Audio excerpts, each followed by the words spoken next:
It's like, Fish, what the fuck are you doing, Fish? Fish! Literally. F11. Okay. See, Everybody like, this ain't professional. I don't give a fuck. see how that looks. Okay. This is from you fooling around with the what's the name, bruh? Yeah, fooling around with the overlay. Pull up OBS. Okay. Yeah, I see a little bit of gray still under there. That's why. Okay. Move, take the string and Killing spree. no. Red team's turret has Now been you destroyed. got a little bit too small. Fuck, bro. Just hey, what resolution are you at too? By the way, Shut down. Blue team Is this good? slain the dragon. what's the resolution of your screen? I don't know, bro. You don't know your monitor? No. I bought this. Shut down. That's all I did. Alright. Is this like okay though? Like, here, let me look it up on stream. Hell no, it's no look. It does not look bueno. It does not look bueno. It looks horrible. Oh my god, we have 3 fucking ads before I can actually see it. Oh my god, brother, I might as well produce this game. It's not enough time to set this shit up for you, bro. For anybody that's tuning in, this is a test stream. This is a test stream. This is not the actual game. This is a test stream. I was raw dogging it first, bro. What channel are you streaming on so I can go look at it? It's Merc. I'm almost on there to look at it myself. I just had to sit through 3 fucking ads because we're... Brother, if I knew the resolution your screen was at right now, I'd be able to fix this shit, but you don't know it. What if I move it myself correctly to match up on the stream? Brother, you're dragging the thing off the screen. Oh, because these have to be on here. Okay. Yeah, you already made it a little smaller than the actual screen itself too. So, Is your browser full screen? Yeah. Well, wait, it's not full. It's not full screen right now, but even with it full screen, it looks horrible on his end. So, and now I press start. Go back. It looks even worse when I'm full screen. No, because you can't see it full screen. You only have one monitor. So whenever you're pressing the Windows key and you're bringing your toolbar back up, it's coming out of full screen for what's the name? Do you think this is okay? Yeah, it looks terrible. This is fine. All right, I think I might have to be a producer for this game. Fuck, even though I gotta. No, I can't. 'Cause I gotta coach fucking Hellfire. Fucking You're hell, fine. You're fine. This is. Go to settings. If this is the most scuffed thing that's gonna happen, I don't really care. It's like 10 minutes. You know. All right. Well, you have the keys, bro. You just gotta fix it yourself. I have to go over there to my guys now. At this now point. I just have to work on not doxing myself. All right. Yeah, you're good. You're good. To invite me to the fucking game. Have fun. Yep. Thank you. Okay.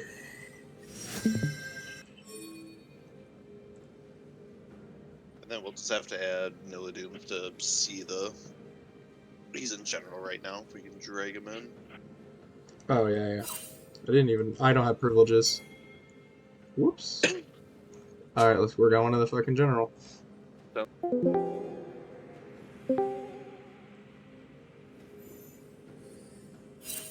Now we can go to... Starting soon.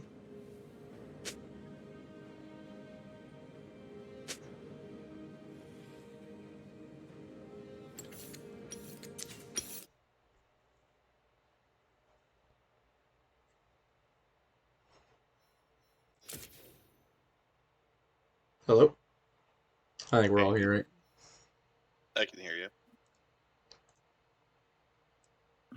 We're chilling. I think the overlay on the actual game itself is perfect, so it's just gonna be the draft, which is honestly that's fine with me. It's fine. I just need one of these fucking gooners to invite me, and then we can start the pre-show stream. but I'm pretty sure they can still hear me on the thing. You guys want to check yourself if you can hear your voices, just in case? Let me watch my 3 ads. Let me watch my 3 ads. Love it. Yeah, you're right. Just love it. Some people might have like 10 minutes or like 10 ads that they're pumping out right now, so.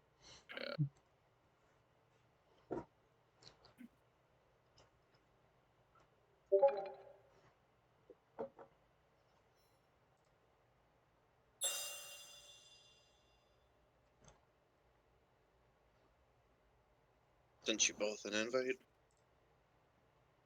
Yes, I did.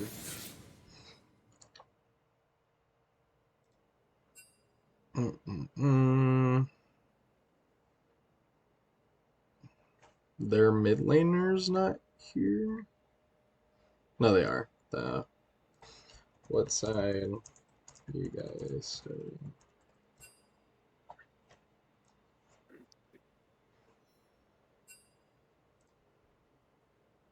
DPH is on blue. I'll fix that real quick. Check, mic check. See if I can hear myself. Nobody really wants to hear you. Ouch. Hell yeah. Alright, so DPH I'm is good to go. blue. Red is SNC Dreamers.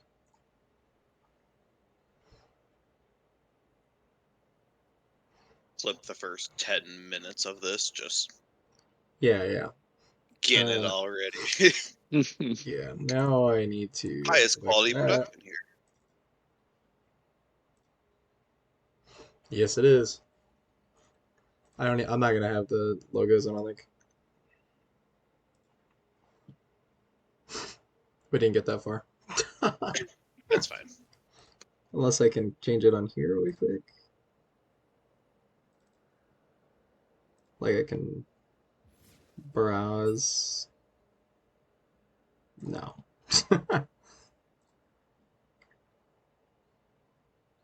Why did it just play another 4 ads? What the hell? Love What is fucking Superfest doing? Better subscribe or I'm sending you another 3-minute ads. it. Right.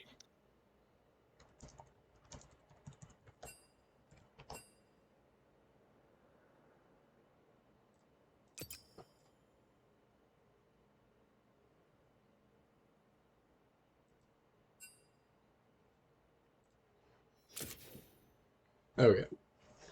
I'll forget my mic. Could you guys hear me on the stream when you guys are doing your Yes. test? Okay, perfect.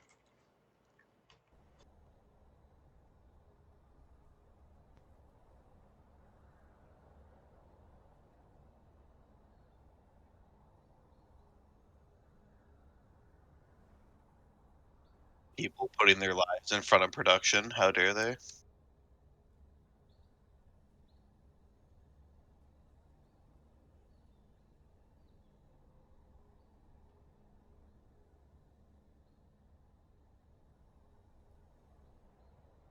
It does. It's pretty skewed, though. There you go.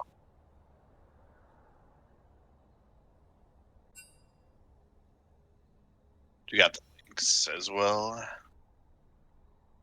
Yep, I see it. Sounds good.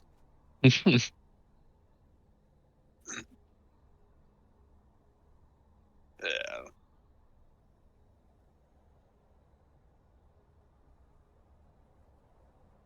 They can hear everything, so they're already along for the ride. Yeah. It's my mom's alt account, you know. I'm doing it, mom. Thanks, Mom.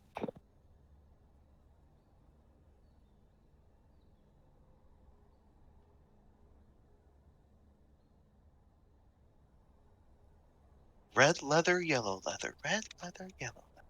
Gotta get ready.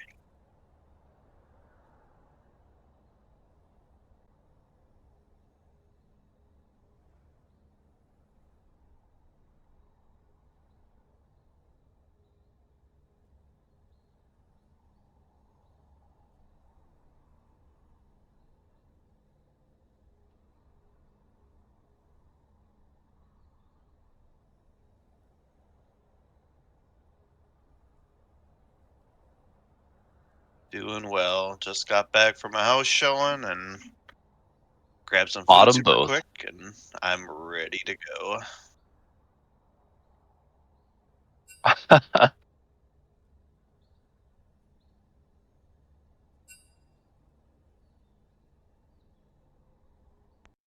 Hello? Oh, yeah. That's yeah. All right, can't wear my mic. Let's go. Now he's got to learn how to Not work bad. cams too, and we'll be good to go. Yep. All right. So we have SNC Dreamers versus DP Hellfire today.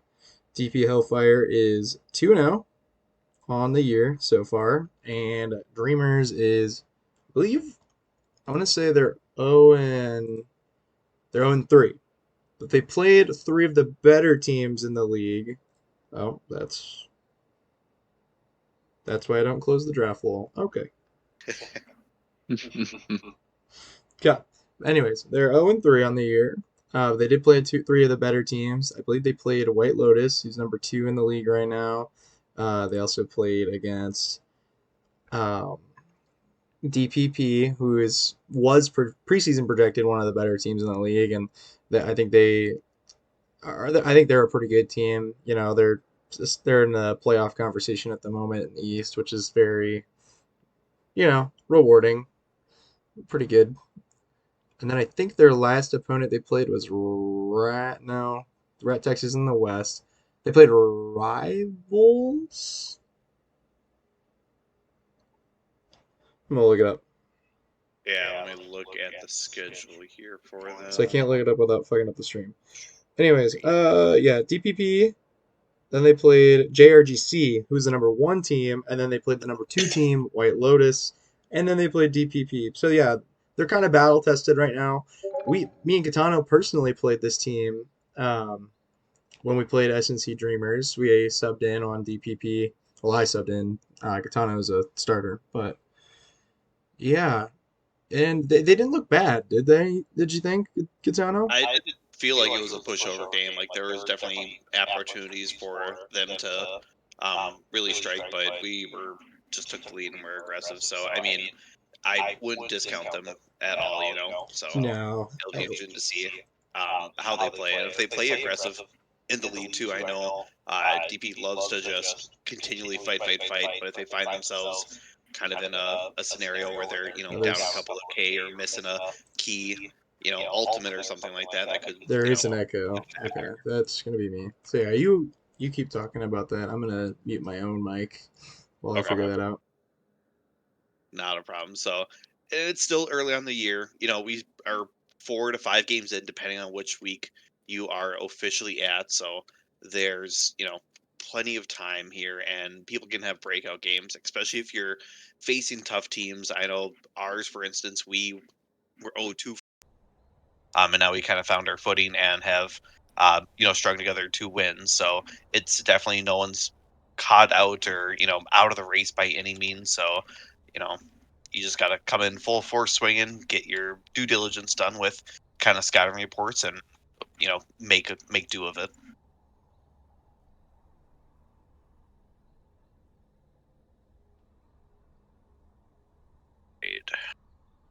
Draft starting out, we see the Darius ban here out from DP, and Dreamers taking away the Ash in response. So they're going pretty quick here. Seraphine for Yeah, they know what they want here.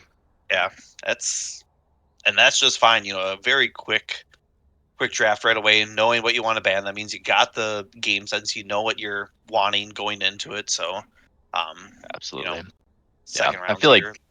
game 1's pretty easy. You got your game plan, you execute it. You don't need to really change much because you haven't seen anything out of them yet. So Yeah, game 2 definitely that more of, okay, what weaknesses do we see? What do we need to adjust? What's kind of hindering us at this point? So Nocturne, a very aggressive pick, well, in the jungle. So maybe stop that early game snowball. yeah, they're kind of all over the place here. It's not really targeting any one position, just trying to get some of the heavy hitters out of the way, it looks like.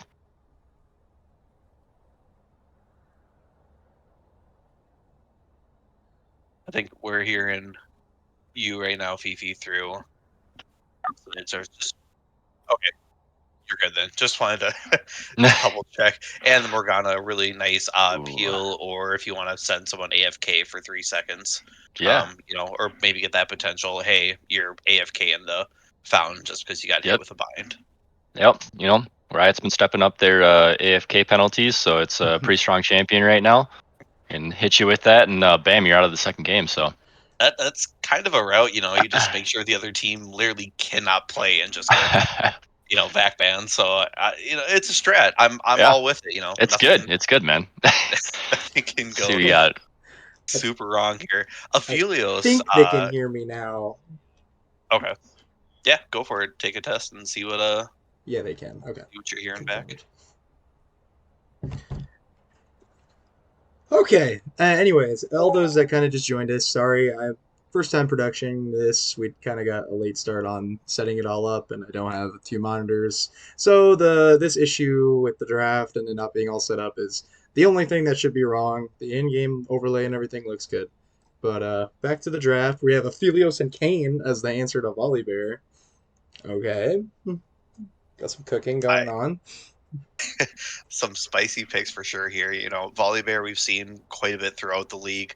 But then we switch to Dreamers here. Aphelios, not one of the meta aiding carries, not trying to trash on or anything like that. It's just something very uncommon. Same thing with the Kane. Are we going to see the blue or red Kane kind of pop out here? And I'm sure that'll be, a little different here. So, Tom Kench being picked as well. I'm guessing that'll be towards the bot side with his Jinx, but it could definitely be a flex maybe for the top as well. Yeah. I know Asar plays Volibear, and I know it's a pretty highly contested pick on like Grandma plays it, and I wouldn't be shocked if LeBron's also plays it, even though he's more of an AP style of jungler. And we do have the Kench out, but I think that's probably a support Kench. So I don't know if they have their top laner out or their jungler out at the moment, but that Kench is definitely going support, I think. Yeah. So I don't know if you saw, but they said to turn on streamer mode on Discord. That might streamer mode on Discord. Okay. Yes, that was from CoinFlip giving us that. Do we know where that is on? It should just be on the Discord. Streamer mode. Enable streamer mode. There we go. Is everything good now? We'll see. He'll message if there's any edits here. Sorry to jump in front of your Nilladooms. You had something to add, I believe. Yeah, just that Tom Kench buying that extra protection for the Jinx there with the hyper carry. Try to avoid a little bit of getting jumped on by the Kane and even the Renekton too. So it's nice late game protection, a little bit of safety net there. Yeah, for sure. Second round of bans here. Interesting. I don't hate Renekton into any of those two champions, but I'm still not convinced that Volley's going top per se. Yeah, I don't think they are, considering they banned Ornn. Yeah, that's what it's looking like. They're expecting a flex here as well. I know DPH hasn't really played a lot of games, and then because the whole rivals thing, so they had to go and remake a game. But so maybe they just don't know really, and then they also are working with the sub game one in the support role. So Dubs is in for Trey, so I don't think they really know anything about DPH at the moment. And that can also be a benefit too, where you're not reading so much in the opponent. You pick what you'd like to do and just kind of hammer it home and worry more about your game rather than what they're going to be playing. Yeah, and I think they're doing a good job of that. I mean, you got Aphelios paired up with Lulu, a nice enchanter hyper carry. Also goes pretty well with like being able to bump up Kane in the middle of a team fight, get like a 3-man knockup because of how that champion plays, especially when it's red Kane. More tanks though for DPH. So that's Volley top confirmed. More than likely Maokai jungle, which is a bit of a weird one for LeBron's, I think. So we'll see how that plays out for him. Yeah, I know we're used to seeing him on a little bit more aggressive junglers and kind of have that carry mentality. If I can get to a certain point, playing against him personally too, it is oppressive and something that I steadily look for in their drafts here. So a little bit of a different look here, but Nico for the final push here, so granting them a lot of AP and a lot engaged presence too, and kind of making sure that now you have to count the minions, be weary of that. I think we saw this last time, Nilladoom Yes. too, that it was Yes, we did. It was a game changer. It really was, and I think that they grabbed player of the game. If I'm not mistaken, here you made a really good argument for that, and I think I concur too. So, and then finally we see rounding up the comp the Azir here for Dreamers. Yeah. So they're getting started really quick. We did have a little bit of delay on the start time, so both teams are getting into draft right now, and they'll have that 3-minute delay. So this gives us some time to break down the draft really quickly. And I think Nico is a pretty good pick here into what they've kind of drafted. It really does quite well into Kayn and the Renekton because they have to play close to do damage or anything at all. But I do like the Azir as well because Azir and Aphelios can kind of play more at range than obviously Kayn and Renekton. So not a bad R5 here from Sheriff, who's the SNC Dreamers mid. If I have strong opinions on on the Azir mid as well. Yeah. Do you have any thoughts before I take a whack at what I'm seeing? I am just really interested in what this Kayn is going to go if it ends up going blue or red, because I'll be honest, I haven't seen Kayn in quite a while, and I don't actually know what's stronger right now. I do feel like they do need a bit of a tank, so it might be better to be going that red Kayn, but we'll find out. Yeah, I think it will be red Kayn. I haven't really seen many. I don't even know if I've ever seen a blue Kayn at comp, because every time, I mean, it's a rare pick, and then 2, it's blue Kayn in comp is just kind of not really what it does in solo queue, where you just one-shot carries because people are out of position, like solo queue chaos. But a red Kayn in a competitive sense with an enchanter, that's a little scary. You can kind of get in there, and he doesn't exactly die very quickly.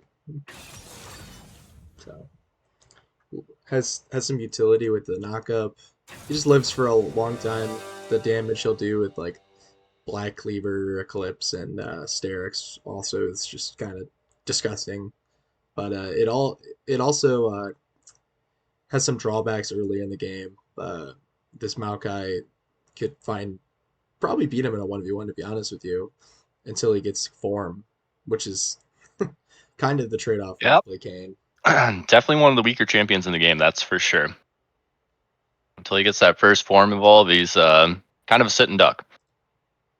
So do you think we're going to see early aggression or early games come out for the Kayn to try to speed up that early game, lack of intensity, as we were just talking about?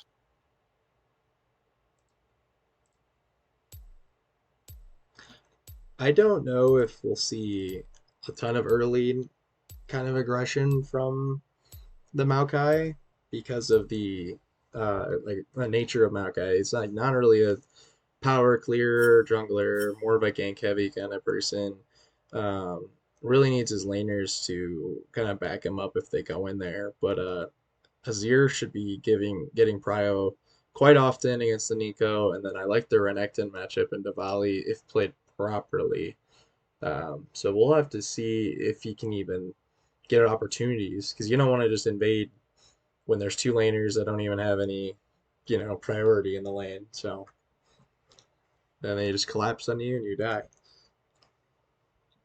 So when you're looking at this draft, who do you guys have, just as an overall thought, for the W for game 1?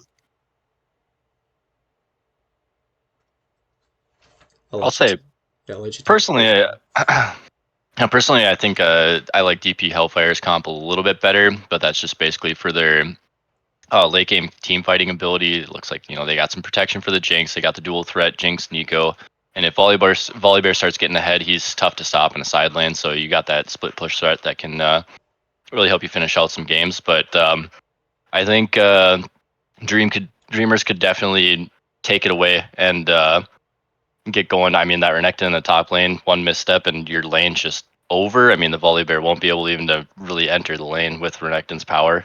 And there's some firecrackers on Dreamer's side for sure that could really pop off. I personally think it's going to come down to how top lane goes for each of these teams, because both of these champions went ahead are pretty oppressive against one another, especially in a side lane. But I think like an overall team fight, I do like DPH's comp a little bit better. I think it's a little easier to execute, a little bit more straightforward. You do have a nice enchanter with two hyper carry-ish champions on the other side, so it's not too far off, not unwinnable. I like both drafts, but I'll have to start it off with DPH.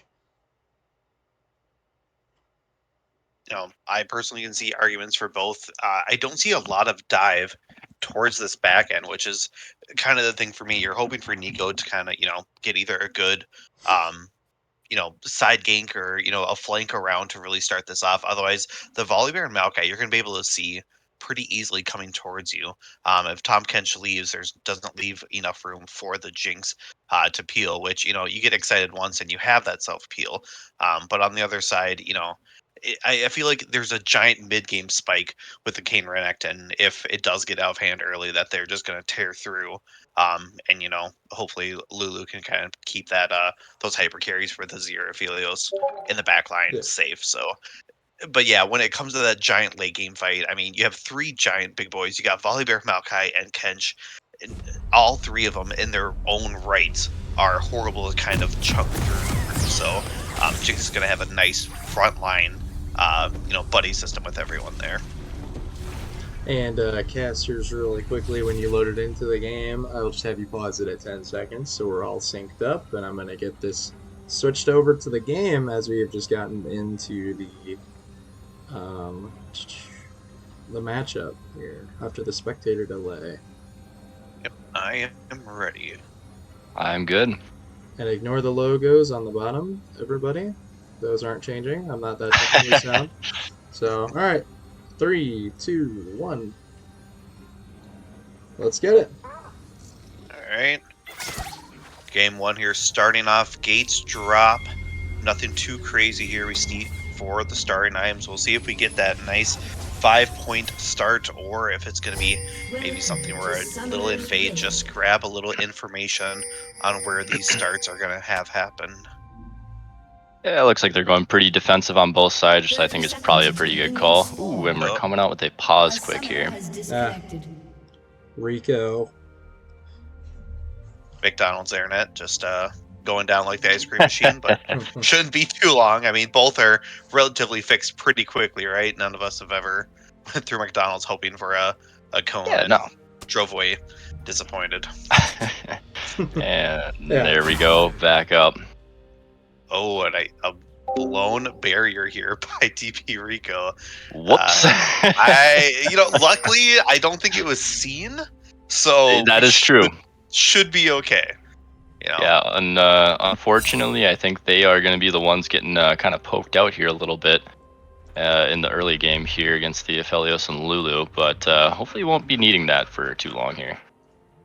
Yeah, especially with these junglers, if they start towards the top side. We talked about the importance of this top lane. Do you think that should be the priority moving into the game, that maybe, you do a quick clear 2 camp, go up top to see if you can get something kind of early, or do you think they're going to opt in to the full clear and, try to look something around that 3.5 minute mark? I think it kind of depends on the laners themselves. If they're pushing the wave, if they've actually warded, it's kind of hard to gank red, in my opinion. Just with the way they changed the map a little bit, it's way harder to get around that piece there. You really have to come through at an angle, and normally the top laners can kind of walk away before that if they have any kind of ward out, or if they're able to kind of sense it coming. But a lot of fighting up here already. Yeah. So might be a good place to come check it out. Yeah, I'm sure they're going to be half health here, and yeah, they're already below this here. Kind of first to level 2, I'm guessing, will be the deciding factor. Renekton, you know, with that giant early game slice and dice, being able to get through. But level 2, Grandma with the gun is going to hit it just in time here. Storm Call coming down, flash from the Renekton, barely going to get out of there.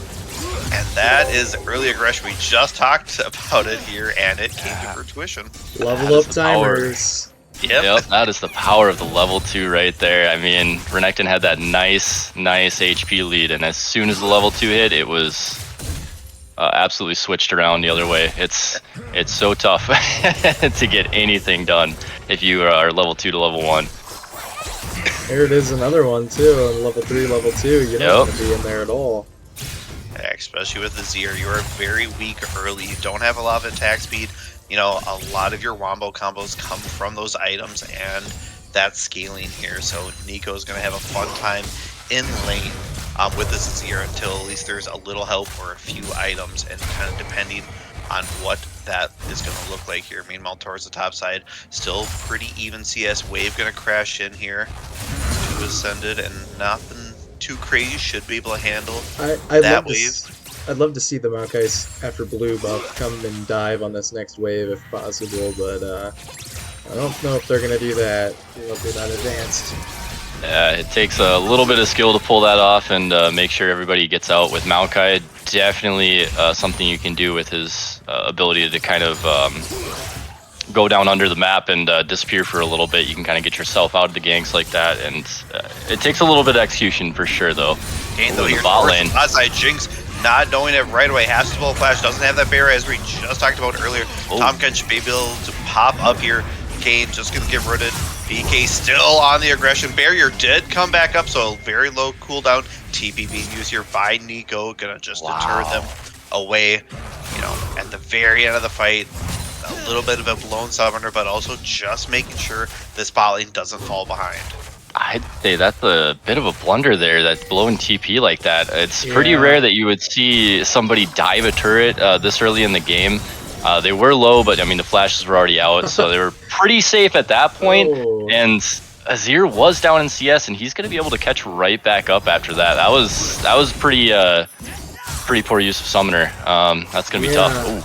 The only thing that kind of came out of that was, we got a fight here. Hold on. Here, yep. Kane already starting on this. They've been trying to get out of there. Sheriff. He pulls it off! Nuked here. The flash. Able to about just a little bit. LeBron James finding the Azir. Azir now already did the shuffle.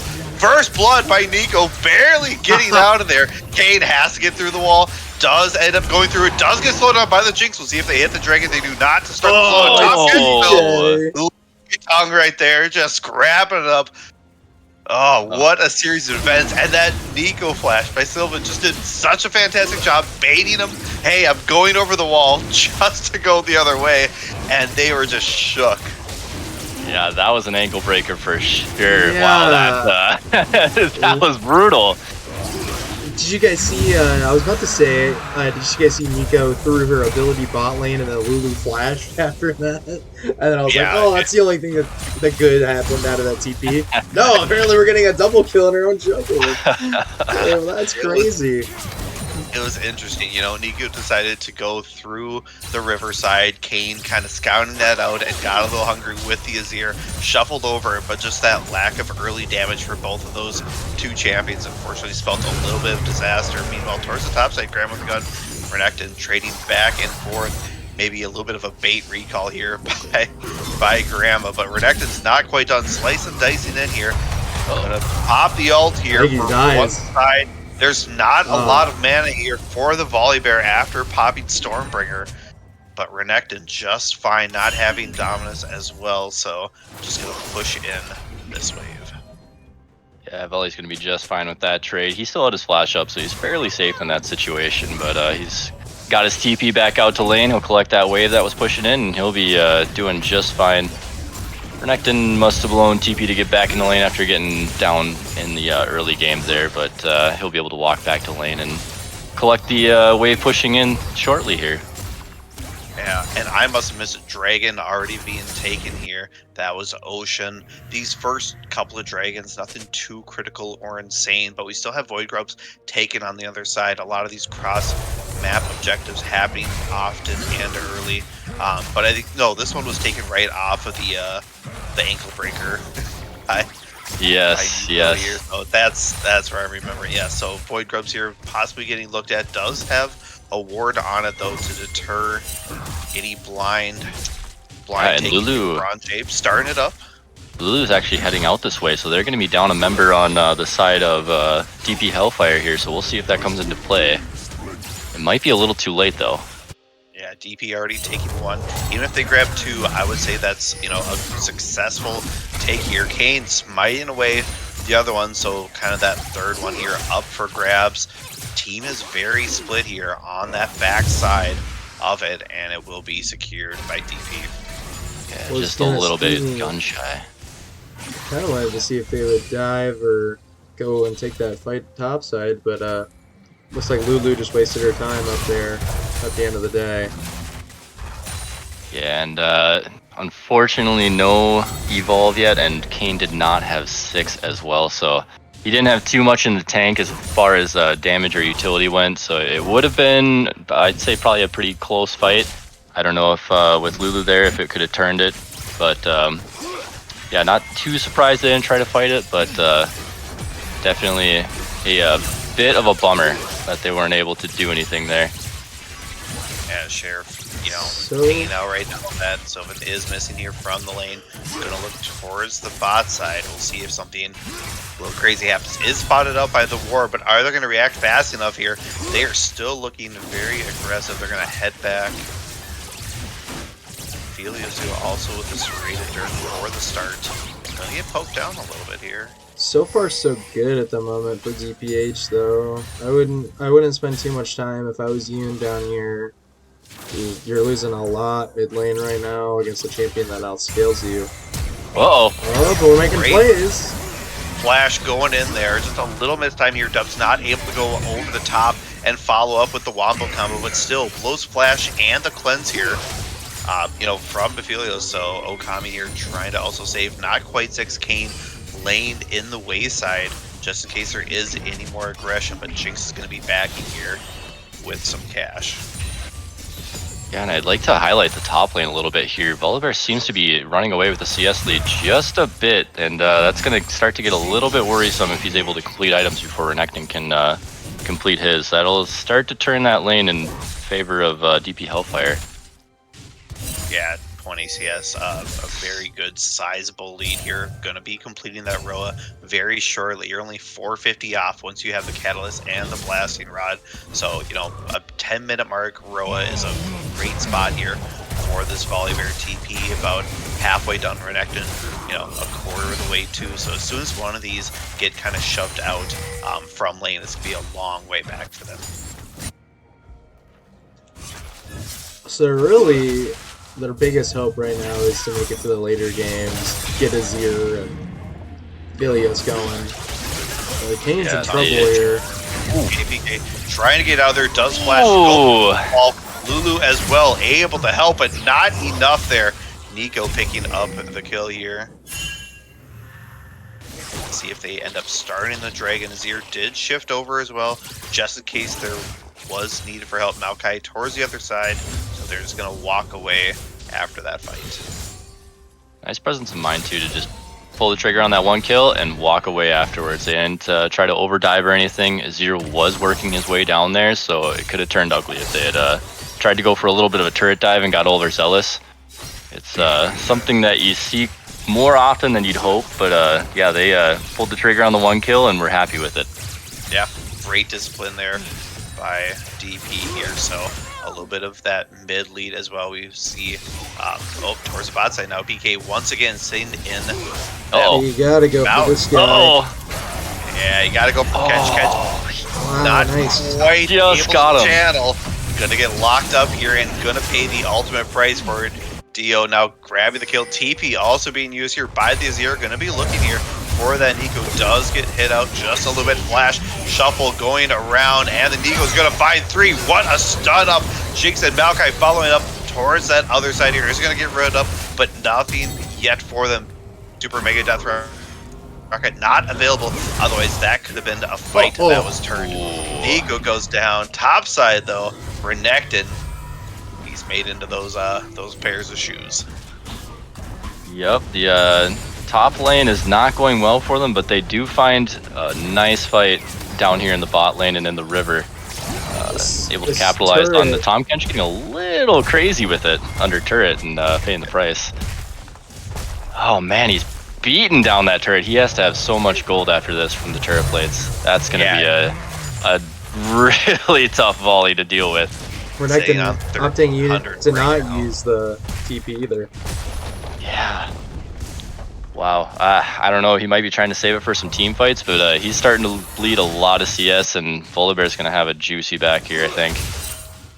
Yeah, Void Grubs as well being taken over. I believe all three will be scooped up here by Dreamers, putting them at that 4 mark, because I believe they did grab this mycelium from the Kayn for that last one, so they are going to have the advantage on top of that. Dragon's still up here, but no one's looking quite over there just yet after that big scrimmage towards the bot lane, and a lot of cooldowns I'm seeing here.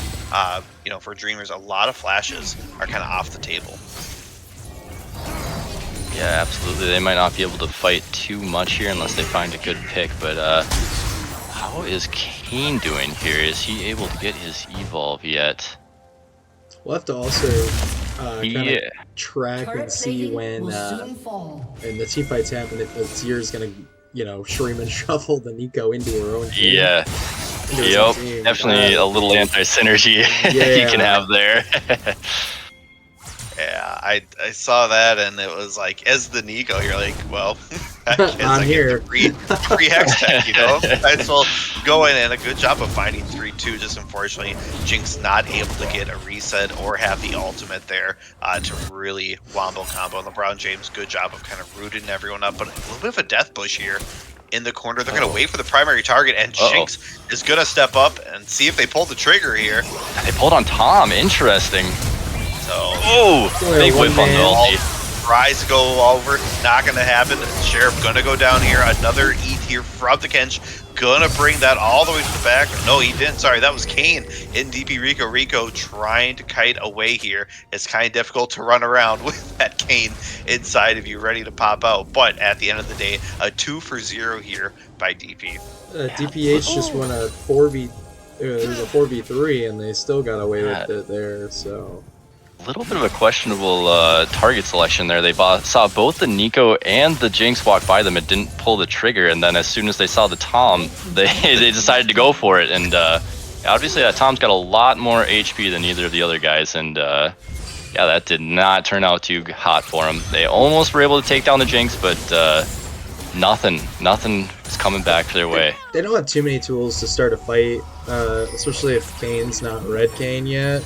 So this pick right now, as we were kind of talking about in draft, it's actually kind of hurting them at the moment. Just kind of the nature of Kayn until he gets form. He's just not very useful.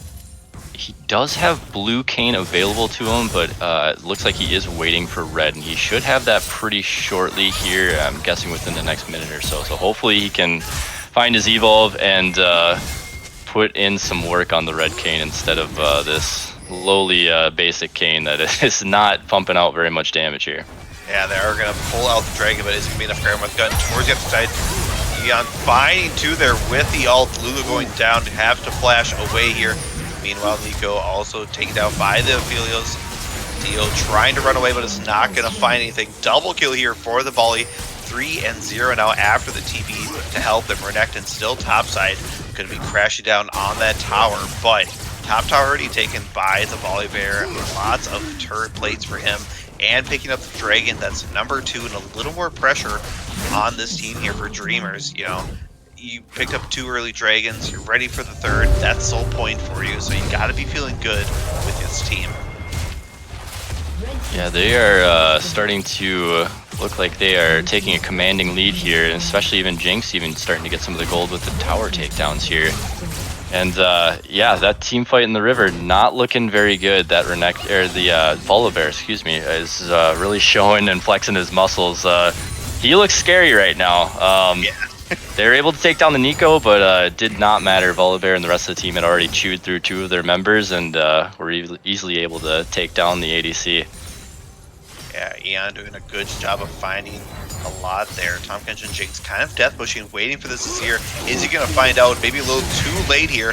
Ultimate does go down with the wall. The Emperor's Divide. Is it going to be enough here? Tom Kench towards the backside. A little bit of a shuffle. Back in and out, looking for the Jinx, but does not find anyone. He is going to walk away. And I think he should be counting his lucky stars. He did not find any more teammates. Meanwhile, Volibear, 2 completed items here. You got the Tori Quick Blades and the Rod of Ages already completed, working on his 3rd. Well, everyone's kind of just completing their 1st here. He is, I don't even know if this year can stand up to this. Oh, nice flank. Mid lane flank. Oh, they lock him down. Oh, no. That looks like that's going to be 2 kills going over. Oh, yeah. For a second, there it goes here. There is some good news. Kane has finally gotten form in 17 minutes into the game, so here we go. You know, I fear we may have passed the point of significance with that one, unfortunately, but we'll see if anything can come out of it here if they're able to kind of stop the bleeding here. It's going to get tough, though. Looking for Jinx, though. Does have to burn the flash. Going in there. Does burn the barrier as well. Inside that, Jinx going to pop out. Going to grab the shutdown. So a great amount of gold coming back there. Closes the gap a little bit, but still quite a difference on that. Does have the Rift Herald inside, so that empowered back possible option here. Gonna find the Volibear. Unfortunately, on the other side, does pop out. The catch all and the smackdown. Hammer with the cut, just not caring where you go. Go through a wall. I will clearly jump over it and have you for lunch, he says. Yeah, he pops up from the top rope and takes him down. Neon flashes there, goes towards middle, does pop the ult. Also the Hextech Rocket Belt finds both of them. Okami gonna fall as well here.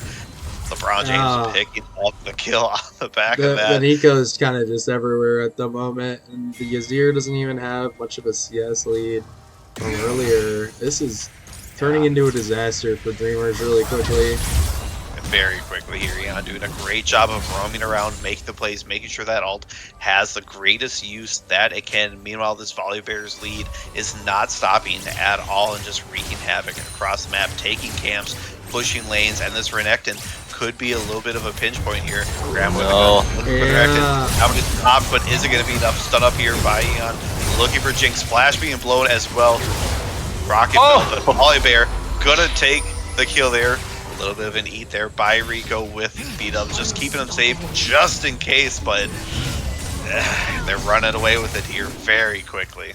So Nika's TPing topside. That kind of tells me that they might want this Baron on spawn because of the Renekton's death timer, but we'll see. See what happens after they shove mid here. I am hoping they don't, because I mean, in this point of the game, you are in a very commanding lead, and I've seen a lot of games thrown at Baron where he kind of starts getting chunked. They think they're tankier than they are, and they're down to half HP before they know it, and the enemy team walks in and just mops them up. So I'm hoping they just kind of push their own lanes. Volibear is easily able to 1v1 anybody in this game right now, so he's going to be the one that is able to just decide what lane he wants to go into and just take it for free. And if they decide to send 3 members up there, well, the rest of the team should be able to take whatever turret they find. Meanwhile, Nico on the backside here, gonna find 2 with the pop-up. Okami gonna go down very quickly. Deco as well, trying to get a little bit of damage. Not gonna find too much. Azir Sheriff on the wings there. PK as well, just in case, trying to find the flank. Is gonna get spotted out by LeBron James, still towards the side. Shuffle over the wall here. PK as well in the wall, looking for something possibly. Volley's undefeated top lane as well.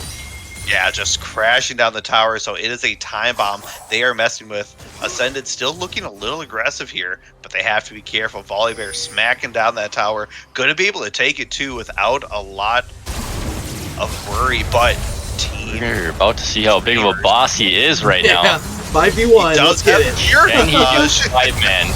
Does all grab Nico Emperor's Pride, also shoving him against the wall. What a great burst amount of damage, but not quite enough. You can't 1v5 just yet, but it put up a hell of a fight. Yeah, meanwhile, Dragon taken on the other side.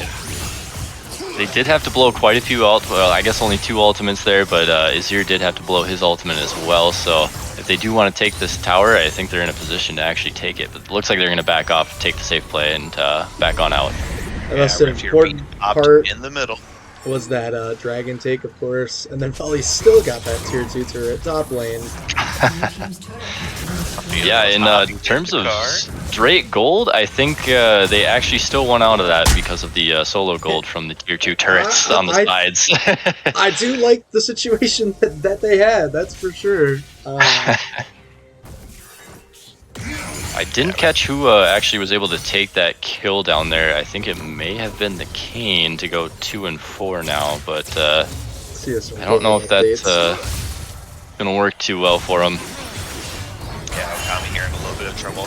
You see Tom Kench towards the backside there, where he's gonna grab the Helios. Helios gonna have to flash out of there. Now Redacted trying to get out of this build. PK not gonna knock up 2. LeBron James is trying to go on the back foot here. Ult going down by the Helios. It's gonna find too much damage to eat here by the Kane. Gonna drag him back into the team. Whoa! Emperor's Divide gonna shove them all the way back. They've only lost 1. Deco's the only one to fall. Eon not looking great here. Does run up 2. Lots of damage though. Still from this Nico. Nico trying to run away. Does have a little bit of vision as well. Could turn something. Always, you know, we do see 10 stacks on this Darksteel. BK not done with them just yet. And still looking for that kill. Nico, good job of just delaying this timer out on them. They start the Baron. And a TP being used here to get away. Meanwhile, Volibear towards the top side. Keeps crashing them in. But this could be a free Baron here for Dreamers. Volibear does have TP here, but I don't think they are really expecting this, and it almost looks like they're pulling off. They don't have the damage for it.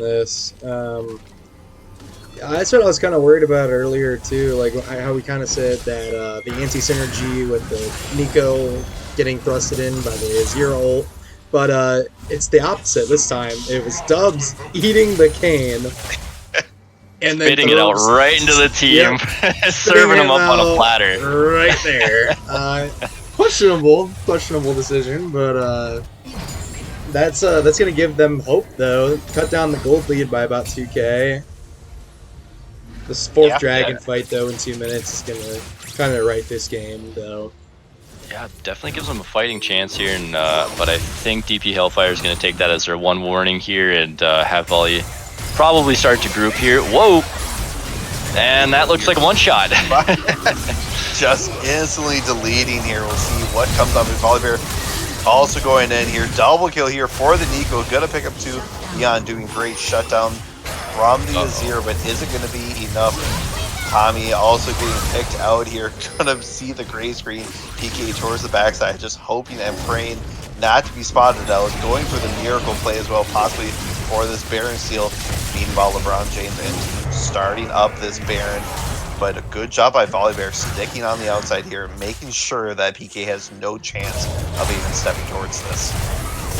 I think that might be the final nail in the coffin for this game here. They decided to group together, and that was about all she wrote. Wow, Volibear damage just going crazy, even with this couple of extra items that Kane was able to pick up. It's just, oof. These Nico flanks have been just devastating. They're not getting any vision out. They're just kind of face checking like this. This is exactly what I mean right here. They're just face checking over and over with their carries. They don't really have much to check it prior, and this Nico kind of just comes out and one-shots everything, and the fight's over at that point. So we'll have to see in game 2 if that improves, but it does not look good so far for Dreamers.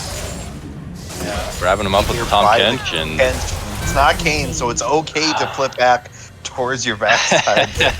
And with the gun, gonna look at this tower like it is a snag here, and he is a hibernator. Oh, he just doesn't care.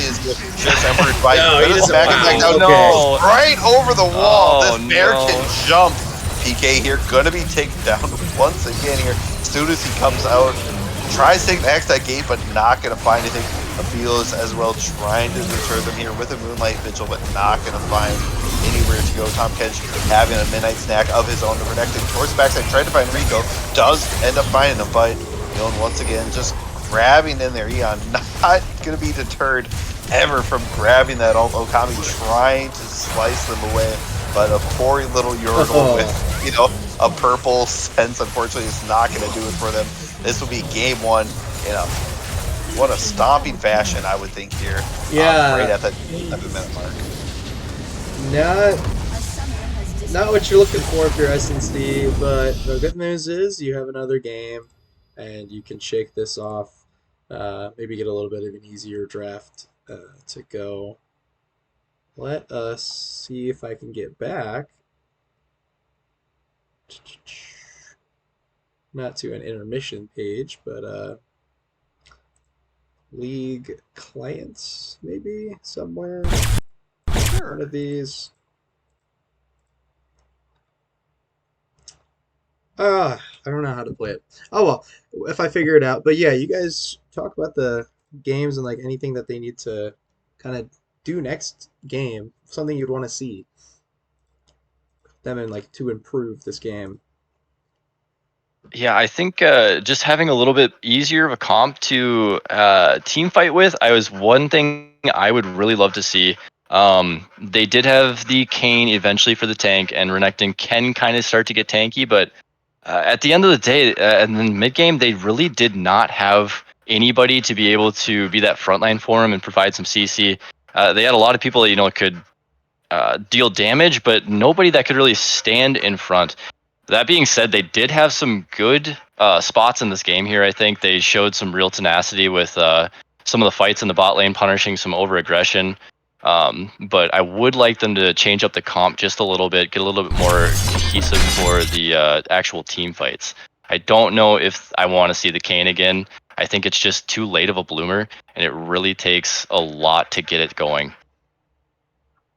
Yeah, I'd have to agree. There was just a lot of factors, and none of them, the stars never really aligned up for them, unfortunately, in that area.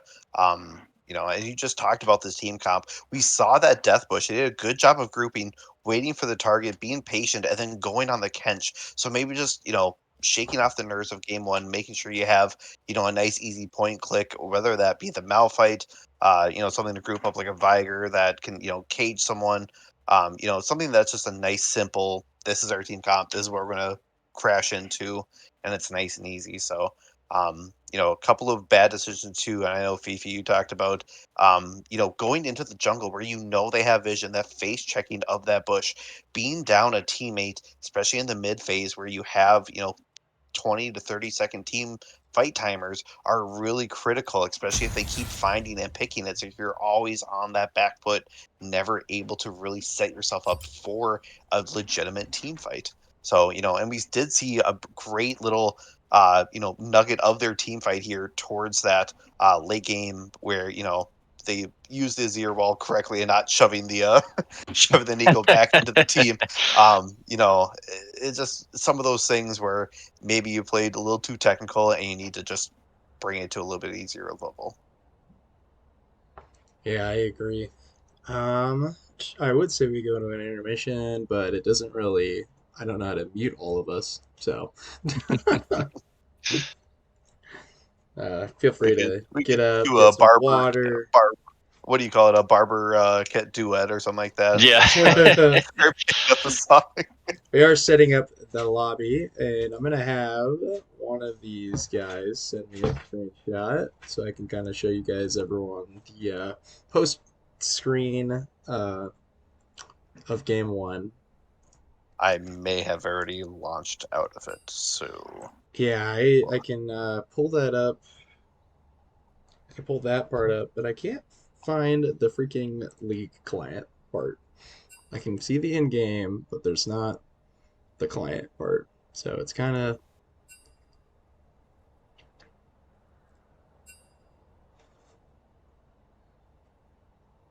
I could probably pull it up from.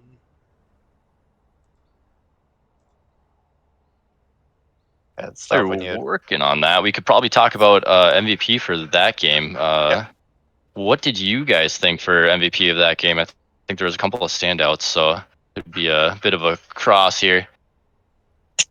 There's a lot of arguments to be made for MVP, I believe, but if I'm throwing my vote, it's got to be that volley bear. Just ground with a gun so well, just knowing level 2 and just never let off the gas from there. We saw a great TP for that early dragon fight too, and picking up more kills, being able to supply and make sure he's that stability pillar for the team.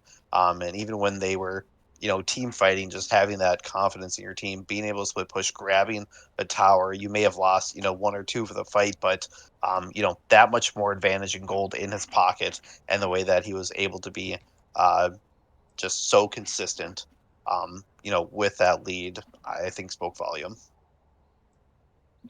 Yeah, he was absolutely dominant in that lane, that's for sure. So I do have it pulled up on the main stream now. We had the volley go 10-1, Nico 8-3. The Maokai didn't do a ton in this one. Didn't really need to. And then you had the Jinx and Kench put in some work at respectively 5-3 and 5-2. Not really much going for the side of SNC Dreamers though. So we'll have to see if they adjust to this style. I didn't feel like they had a very good early game or any sort of engage. So that's like a key component of their comp. They need somebody to start a fight. And it can't be Azir because of Shurima shuffling Nico into the team. Not a great. But if Azir does that, as a follow up, and you have something like, Ornn, Rel, Nautilus, something, maybe even like Sejuani from the jungle, if it's in the wheelhouse from PK. I know PK is their sub in. Oh wait, maybe I don't have it up. Oopsies.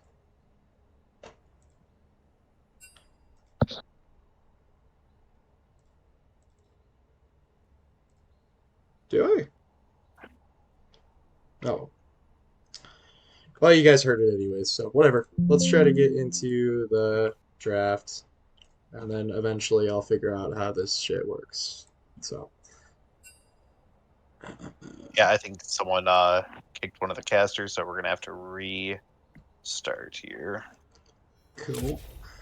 I'll grab the spec link then.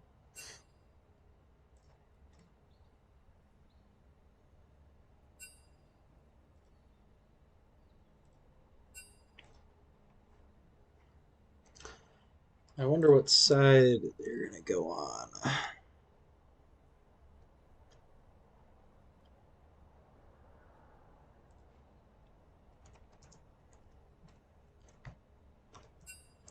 Let's see if I can ask them.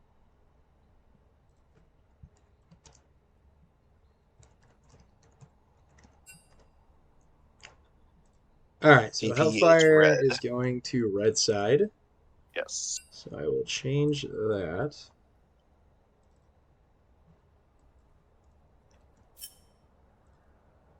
And then blue side will be SNC Dreamers.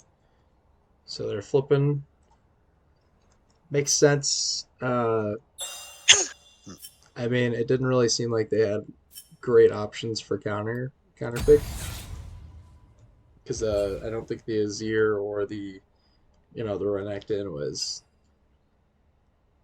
much of a threat, really, at the end of the day. Like, they got everything they wanted in that game. Like, basically, like, they just didn't play. They either didn't play their champions in the right order, or they just didn't really like have a pick into the stuff that DP Hellfire had in game 1.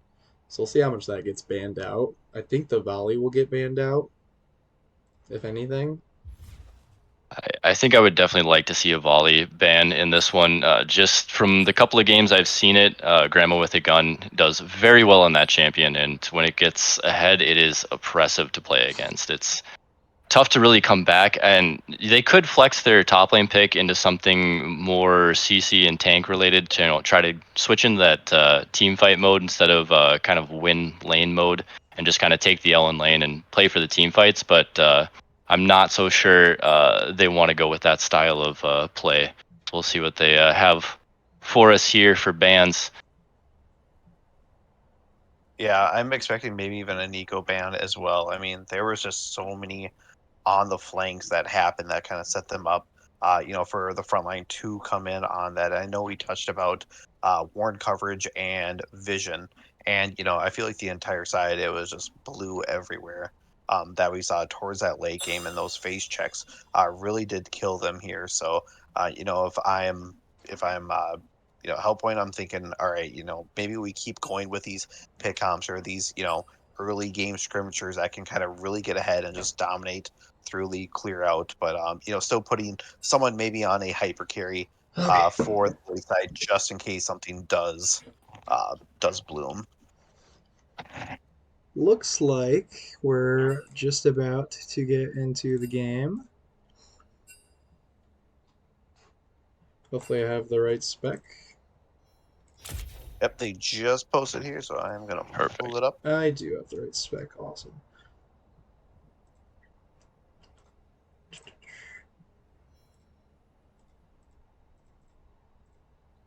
Yeah, when you pick King 2 and then you have Lulu, there's no real tank engage or hard CC that you're looking at. Yes, there's a little bit in the Kane, but it just came on so late in the game, and Renekton falling behind just basically ensured that there was no front line really for them. It was an all-in dive comp kind of basically, and without that succeeding, the team kind of just crumbled underneath that. Yeah, and if they're trying to get something that is that engage go in champion, I'd like to see them play maybe more of a Vi or a Xin, something like that, where you are online far earlier in the game and you can affect the game a little bit more than Kane can. There is quite a few switch ups on the bans here. We do see the Nico and the Volibear being taken away by Dreamers, so let's see if that affects anything on Hellfire's side, see if that frees up some picks for them. Yeah, I know they have a pretty deep champ pool with these two. So just because those are taken away, I don't see any major shocking moments here from it. Dreamers here picking out the Zuri right away. A great mid to late game champion if you get to that point. A little bit of a fault of the early, but as long as you're making to that 30-minute mark, she can definitely come online and kind of self peel for herself, maybe allowing that support to roam a little more, make plays in the mid, make sure that you're there for the void grubs. And let's say Hellpoint on the other side is going to be following that example for that late game with the Jinx. Yeah, I definitely I think Jinx is one of the strongest AD carries right now. She does fairly well at all points of the game. You can keep yourself safe with those extended rocket auto attack range, and you do have the traps to get yourself out of some situations, but paired up with the Morgana, you won't have to. Yeah, just grab the shield and have fun, catch me if you can type style. Absolutely. Definitely some nice safety there. They're very big proponents of giving her some safety. I like that with the hyper 80 carries here. It's also worth noting Toxic Guy Trey is back in the starting lineup for DPH at support. So Dubs on the who just played the Tom Kench will be sent to the bench. Benching the Kench. Yeah, they are benching the Kench at the moment. So even though it did pretty well in the game one, we'll see if Trey holds that up in game two here. Yeah, all but the unfortunate slide back of that one, Kench, when he caned everyone, The delivery service. Yeah, so we got Oriana drafted here. We have Emilio Zeri, so no delivery system quite yet. And I like that counter. That's going to be Yoon Zakali, and that thing has been a little bit of a menace on the Rift at times. I think Katano personally could attest to that. Possibly some buried trauma, really, really deep. That I'm not going to recall exactly what happened, and neither should anyone else. But we're going to go on a limb and say it's useful. That's it's useful. I'm being very, very mild with it here, not to bring myself to my knees and in the shower crunching over, just rocking back and forth, going, it's gonna be okay, because definitely didn't happen after the game, possibly here. So bans, we're looking through the second time. We got Olaf being picked out here. and a Mumu off the table, that would be the great wombo combo. With the Mumu, you're also looking J4, Malphite, something with a really super clear. I find someone, I go in, and we just kind of stomp that. So, are they thinking maybe like Wukong? Possibly Dreamers are going to be, pairing with the Orianna, or what do you seeing that is left here for them? I would King, love to see a Wukong. I'd like to see Yeah. a Wukong, a Vi, maybe even a Xin. All have great synergy with the Orianna, able to do that ball delivery system. Let's see what they decide to ban out here. Interesting ban on the Kayn. They thought it was worth a ban from that first game. They did start getting kills racked up on it in the middle of the game there, but Whoa. obviously they're a little too far behind. J4 ban coming out. From the team that has Oriana. Okay. a Interesting. little. Okay. Maybe they switched. They said, "Hey, we'll ban this if you ban that." The gentleman's agreement, just trading her away there. Interesting here, the Nautilus. So that will most likely be a Morgana jungle coming out, and that just means top lane is their last pick here, saving the beautiful, beautiful top lane counter pick for last pick here. Yeah, we'll see what they end up going with. And yep. Okay, seen so something? this is a Morgana Okay. jungle. Yeah, okay. I forgot this is like one of LeBron's like staple junglers.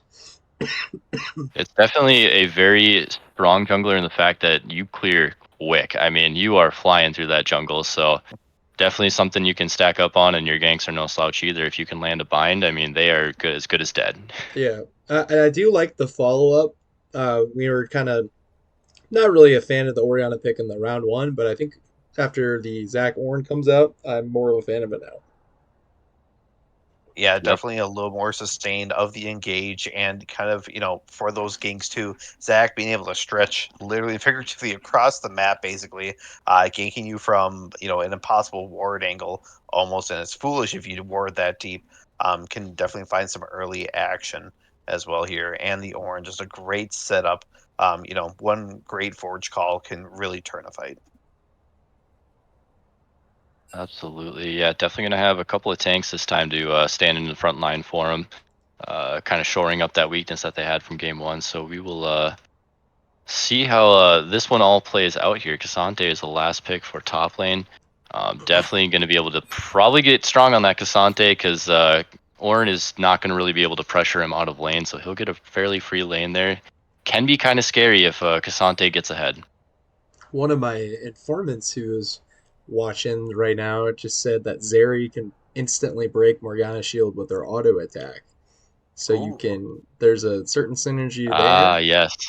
um, which is pretty cool.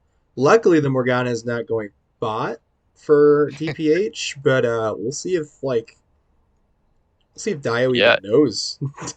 it's definitely less value in this game here, just because everybody on the side of Dreamers can actually break that shield. They've all have some form of magic damage, so a little bit less value. But obviously, if you get it at the right point, when Orianna ult's coming through, Zac jumps coming through, you can really change the angle of a team fight. For sure. The Cassante menace, by the way, that's getting Yes. nerfed. That Ornn matchup's not easy at all. It is So not okay. we'll see if. Well, I mean, okay, yeah, it's a little easier for Cassante, obviously. So but it's not free. We'll see how Asar likes to play this Ornn. I know he plays Ornn pretty decently from what we've seen in the past. So we'll have to see if he knows the matchup at all, or is just going to be a rundown. You know. Yeah. Definitely a scary champion when he gets ahead and roaring. I mean, I've been on the receiving end of a few massive Cassantes, and it is not fun to be playing against. So we'll see how that top lane goes here. Bruiser damage with Yep. tank stats. Gotta Yeah, love when he's got 5k HP and absolutely one shot potential, it's scary. it. Yeah, Freak definitely knows what he's doing. Let's just say Oh that. yeah. Oh yeah. But it looks like the attorney draft is going to start here real quick, and then we have this little spectator delay. did we take our pick'ems quite yet for each side, or We did not Don't yet. believe so, but we sure can. start with you, Katano? Why not? Oh, really? Put the pressure on me, why don't you? Oh, I can. Both these team comps just make sense. It's just I'm not feeling Dreamers early game. Last time I saw a lot of holes. Otherwise, I would be kind of pulling for them. So I think DP is gonna make some nice early plays. You know, maybe Akali does something. I'm not sure if they know how to play the champion.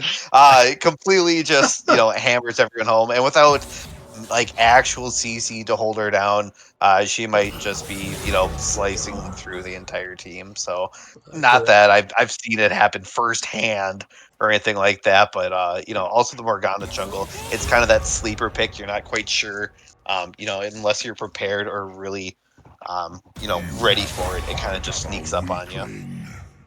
Grandma with the gun just made my shit list by letting that first ban not go. I love it. Feels bad. Gotta love it. But I think I'll do my pick 'em real quick. I think this goes to DPH. They have drafted some pretty strong, pretty bonkers champions, and I think they have winning solo lanes. And their bot lane matchup's not that bad. It seems like the Jinx is going to be able to kind of scale for free here against the Milio Zeri. So I think Morgana can do enough with her shield that, like, she just has to shield someone, whoever is getting engaged on by Zac, and then the Zac knockup doesn't go through, and it's half the champion that it is after that. So yeah, I really like DPH's draft. Not to say that this Dreamers draft is terrible or anything, because they have some great synergies with the Ori, Zac. Obviously, Zeri and any enchanters, pretty nice. And then you have that Ornn for engage and disengage and stuff like that. Something they missed last game.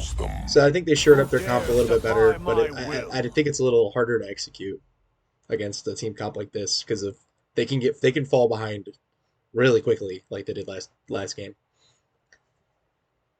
Yeah, I'm a little worried about that as well. My main concern for Dreamers is they might just be lacking a bit on the damage. They're kind of putting all of their eggs in the Zeri basket.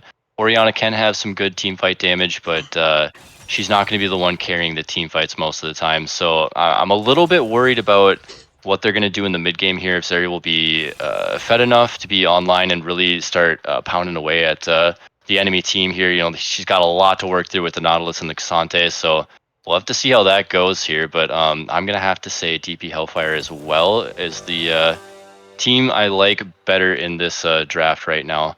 I am happy that that Dreamers picked up a couple more tanks, but I was hoping that they would take a fighter more in the jungle to kind of even out their damage a little bit. For sure. I don't think they can skirmish very well. Same with the first game, so they're not going to be able to get ahead quickly, but if they I like to say this to some of the teams I'm on. If we do nothing for the first 20 minutes, we're winning. Yep. So I think that's how they have to play it. If they don't get up behind in the first 15, 20 minutes, their comp will actually come together around that time when they're, playing as 4 and 5. These team fights, still, as long as they're played properly and they're not getting picked out, it'll be a better team fight 100%. So we'll have to see if they can make it that far. I do like that Dreamers have more engaged potential this time too with the Zac. I think last game they were lacking a little bit. There was no one really on the team that could go in and engage really. They had the Renekton, but obviously that was in top lane and did not do so hot, so they weren't able to transfer that into anything else. But with the Zac now, I think they'll have a little bit easier time trying to start some fights of their own. They won't have to be playing on the back foot and reacting to everything. Right. And for those of you watching, I'm going to switch off of the draft really quickly, and because I need to look at these, because we're going to talk about the playoff picture for a little bit. Uh-oh. Yeah, so we got 2 minutes here of spectator delay, so I'm just going to look at this, kind of go through it for you guys. So right now, where these two teams stand, DPH is second in the West, and Dreamers is, maybe I can even try to put that in your guys' point of view, because I am too lazy to change it right now, nor do I even know how to change it. So, all right, yeah. So we have let's see if we can see it in the West now. Yes, the stream can see it. Okay, mostly, maybe like right here. Okay, yeah. So DPH second, Dreamers still haven't found their footing quite yet. They're in sixth place. They're not last. The good news is for the West, Hyperion only 1-3. So Dreamers winning this game, next game, they're tied with Hyperion. I know Hyperion's playing right now against Beach House, but say they happen to lose that series, which they very well could. It kind of puts them in a lot better of a season outlook for getting into that like fourth spot. This was like their biggest test because they played three really good teams, and now they have to play another really good team, obviously, in Hellfire. So they kind of got their front loaded schedule a bit, but we'll have to see if they can pull this series back, because I think they can. I think they could go and beat these other teams pretty easily. From what I've seen, I played against them in our series. Me and Katano, they play hard most of the time. That's probably Yeah. their worst game of the season. Like against this level of opponent. Obviously, their White Lotus games weren't very good because of White Lotus is pretty impressive right now. For those of you that don't know, number 2 team in the East, and then the other team they played, JRGC. That team's a bit of a monster as well, who beat White Lotus. So, yeah, we are getting into the game now, though. So, let me try to switch it over. Go here. Yeah, you just mentioned here the West. With 2 wins being in second place, there is plenty of time for things to be shuffled around. We know Rack Tactics is going to fall somewhere in that playoff spot. They're looking really great and playing really consistently and well. But I think the rest is just really open to everyone. And it would be very hard to predict who's going to fall within, the other 3 remaining positions. Yeah. For sure. And I don't know how to do much, but I do remember Ghost telling me how to update the scoreboard when a team wins and loses. So there you go with the little red dot by DPH's name. It He is did it. 1-0 for you guys that missed it in game 1. I'd be asking for a raise at this point. You accumulate some knowledge, you asserted it into your work, and I just think it's got to be announced. So. Yeah. Now we're still loading in here. I don't know if the other announcers are still loading in or anything, but someone's got the potato. Oh, we're in. Just gotta complain until you get what you want. And I'm gonna have everyone pause at 10 seconds, and we'll get synced up and get going here. So let me know when you guys are ready, casters. Ready to rock. All right, 3, 2, 1. Alrighty, let's get it. All right, game number 2. DV Hellfire here. Whoa, okay. Game 1, another barrier being blown. It's tradition at this point, I mean. Right? I feel like it's just a why not? But And while they're invading as well. though. What? Let's see, I that's... mean, 2 seconds until minions He's spawn. got it on his F key. I don't... Oh, my goodness, we've got... Trey grabbing the Deco trying to get out of there, is going to find safety, but Wow. interesting. That was a bit of a reach there. The only team member on Dreamers to be able to get out of that really with the cleanse, and yeah, that's going to cost them pretty much all their summers in the bot lane now. Their early game not looking great. Minions have I'd say spawned. much worth on that. PK going to start towards the blue, smart, go towards the bot side right away. Rico just having the flash, and that is it. A barrier by that time might be coming back. It's on that low enough cooldown, almost like halfway. Yeah. It's like a third, so very, very low cooldown here for them. Very short cooldown, so it's not too big of a deal. Obviously, if there's a kill within the first 2 levels, it's going to come into effect, but most likely won't have to worry about that being an issue. Yeah, still much better start, I guess, if they don't want to get snowballed on. Not having all those summoner spells kind of hurts. Yeah, I don't really like what Hellfire is doing here. Nautilus actually helped the Morgana out quite a bit on that blue buff, and he missed both, all 3 maybe of the melee, so he's going to be down in XP, and I don't really know why they would have done that. Playing with a little more disrespect. Yeah, it's gonna... You're already down summoners, and then you're already down to level 2 here as well. It's something that could really get you in trouble fast. Speaking of disrespect, Sheriff just sitting in there and just in a Kali Shroud and just taking it. Okay. Yeah, the empowered auto attacks, and you know, you do have the shield, but is it really going to be enough? Wow. Kali putting out some great damage. You know, towards the top side, talking about great damage, is Ornn really holding up his own here. Yeah, that's a fair amount of early game damage there from the Ornn. Obviously, until we get items here, they're all both pretty squishy, so it's going to be a bit of a volatile lane in the top lane again. Oh, Grandma's got going in, though. Lots of damage. First blood by Ascended. Great job of going in, knowing that Grandma with a gun didn't have a lot of mana. Meanwhile, towards the mid lane here. Kind of what I mentioned. It's not the worst matchup for Ornn. Definitely, if Cassante is just playing that disrespectful as well. Oh, Flash here. Mid lane.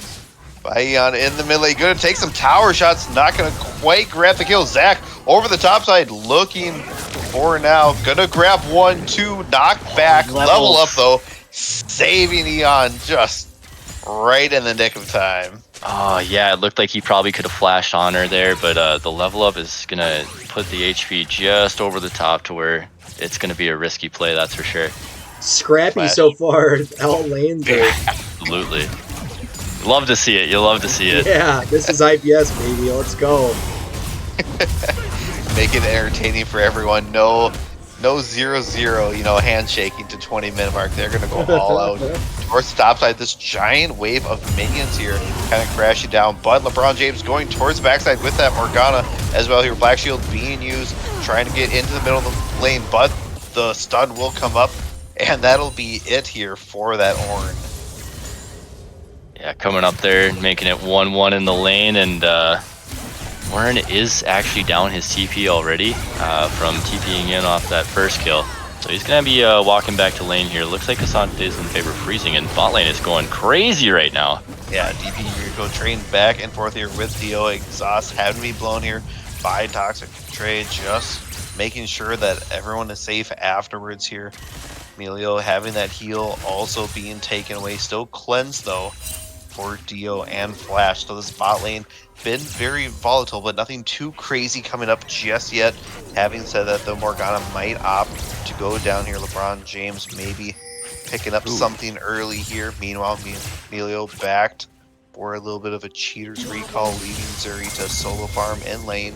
Maybe grab a little extra XP here and level up. It doesn't look like DP Hellfire's looking to search for the Nico, or not the Nico, the Emilio, so won't get in trouble there, and he'll probably be able to have a pretty nice back on the series first back here. I'm assuming he was just a bit short, that's why he canceled his recall. We'll see what his first back looks like here. I don't love that LeBron's James is padding top in this game. I don't know if the Cassandra doesn't really need much help to beat this Ornn. You know, it's gonna outscale eventually, even, especially at 6. This is where the matchup really gets difficult for Ornn. It's level 6. But he's giving up all this dragon prio. When you have like a Nautilus and you have an Akali, you get it all kind of for free, and you don't really have a Void Grubs coming, so it doesn't make sense. Ooh, is he gonna get the pull? Not quite. Yeah, doesn't quite get the pull. You send 3 here just in case the Void Grubs is something at the point of contention. You just mentioned how neither team really absolutely needs them. So we'll see what kind of pressure they end up taking. Toxic Eye Trey also roaming up there just to follow around in case something does happen to keep even numbers here. Dragon and Voidling still on the map here, but you just touched on this Morgana. She is going to be spotted up by the ward, and we'll see how much time LeBron James kind of wastes up here, but kind of does a little bit of drive-by, sees the lane pushing. No need to really come up there, and it looks like Void Grubs will be started here. And Sheriff's in trouble. Got a counter gank from Zach. Oh, great wombo combo there from the Zach. You gonna have enough damage? Not a lot of HP, last but auto. Beyond grabbing the kill there. Toxic Trey as well, just in case I'm having this great pickup there. 1 and 0, grabbing that Dark Steel stack early too, just grabbing a little bit of that AP. Meanwhile, towards the bot side, Rico kind of solo pushing this lane. Okami still sticking in there with the Zuri just in case. Void Grub's going down. No contention on that. That is 3 in the hands of DHP. Morgana counter jungling the blue right now. That'll Could be a definitely nice go ban. for this dive. Oh, looking to clear out the wave here, just push him back here and get the heck out of dodge. That's HP is getting pretty scary right now, so he's trying to stave off any kind of dive. But Morgana is on the backside here. We'll see if they actually try to pull the trigger on anything.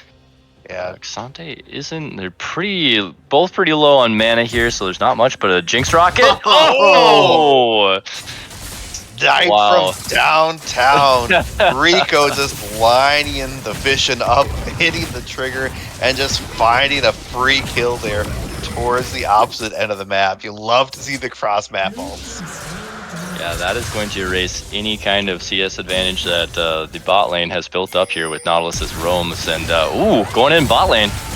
Yeah, Emilio being the one they're targeting right now, not having those exact counter engage here for that PK, looking for a little, bounce back and forth here, trying to grab him, and the wave doesn't matter. Drudgeline still able to pull him out. Great job and great knowledge there, knowing to safety. Meanwhile, Sheriff also rotated towards the bot lane just in case, giving just a little bit of free farm towards the mid to kind of catch up here, and possibly a free plate. Yeah, that's gonna hurt a little bit. A bit of wasted time there, but it's tough to know if anyone's gonna come in and counter gank your gank, and if they do, and you end up in a team fight, you're in the driver's seat. But obviously, there it didn't work out, and it's some wasted time. Morgana's already up about 700, 800 gold so far. Not the most not the most significant thing in the world, but that probably only gets bigger as the game goes. Yeah, absolutely. She's only going to get faster at that clear, and she's already started stealing some of these axe camps away when he's off on the other side of the map, and she's just kind of a menace. Yeah, still, 4 or 5 camps up there, really can take her time going through everything. LeBron James in a good spot here. Meanwhile, Zach just having 1 camp omp already behind, trying to pull off these ganks, but, with looking at the scoreboard, no succession. You may be pulling off these summons, but that is it. Warren trying to hold underneath the tower. Gonna look for Cassante. Cassante running underneath, taking the tower. Warren also calling the horn through. Not gonna find a nice purchase flash here. Yeah, you get the flash to get out of that. Oh, meanwhile, Kali not quite done. Eon, good job slicing and dicing in and out. Picks up another stack on that Dark Seal. So, Graham with a gun just had to be the distraction there. And that is 2 kills kind of out of nowhere there for Ascended after that great play in the beginning, 1v1ing Graham with a gun, and then all of a sudden tables have already started to turn. Yeah, this poor Orin is catching a lot of strays from the other lanes here. The early Morgana gank, and then into the Jinx Rocket, and now the mid lane roam. And he's just he's doing fairly well in the matchup. He's holding his own, but eventually these stray kills are gonna get him. I think it's gonna start to put him behind bot lane here. Could be a kill on Dio. Great ult, great Drudge line as well coming out. Morgana trying to bind up 2 with that ultimate reset here, looking for the Jinx. Does get excited here, looking for Okami in the backside. PK also burning the ult.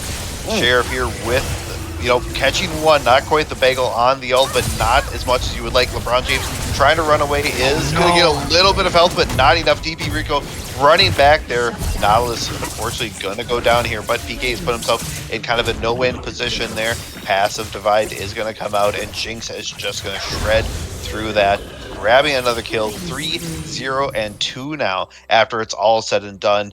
Not what you want to see on that late game hyper carry of a Jinx. Remember how I said at 20 minutes that this game, you know, was reasonably around 2,000 gold? Yeah, we're already at about a 3.5k gold deficit, and we're at 12 minutes into the game. This is not a great start for SNC Dreamers. Not looking great here. Yeah, it's going to be tough to come back out of this hole here. They've started getting the shovel out and started digging a little bit, but hopefully they can come back here. Yeah, the Orianna ult just not quite catching enough people there. Their damage just a little short to really do anything in that fight, and they did mop up 2 kills on the end of it, but obviously a little late for the team fight to go their way. Yeah, and I think, you know, towards this lane phase, you just want it to be done and over as quickly as you can. Maybe even just sacking, you know, these towers so you have a little bit of safety, you know, going at that tier 2 so you don't have these long, you know, range engages where, you know, people can gank you as heavily or you don't have as much rotation. Meanwhile, towards the mid side here, Sheriff grabbing up a ton of damage here by Eon, again, slicing, dicing in and out. That is a lot hurt, but that is also a lot of your health here taken away, and just one more. I think it's not the 2v1. Oh no! Yeah. Towards the top side, Sheriff trying to grab the ult, did not hit the Q in time to really stop Eon from that TP, but they are going to be looking here, and Ascended, knowing better after what happened here the last couple of times, is going to get it back here in the safety. Or is he a Akali? Not quite done. Eon. Whoa! For a little more. Not gonna Red buff burn. Well, towards the bot side, Deco going down, and Okami as well. Rico picking up 2 more kills with that double. A plate here, a plate there, and that is going to be turret here. That is not long for this world. Yeah, it's starting to get scary to be anywhere outside of tower range on any of these lanes. They're really starting to get ahead, and they are losing both their bot and their top turret here, so gold lead's just going to keep growing.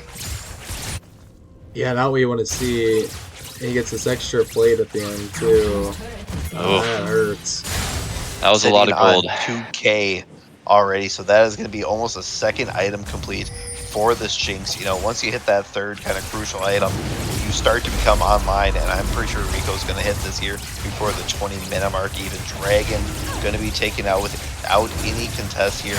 That'll be number 1 here for DB Hellfire, but is that going to be enough here? Meanwhile, Sheriff. Someone else getting caught out again. Going to be taking quite a bit of damage here. Damage trade getting rolled out here. Zach, though, good job of coming in, trying to save, trying to take out Eon here. A little bit more damage.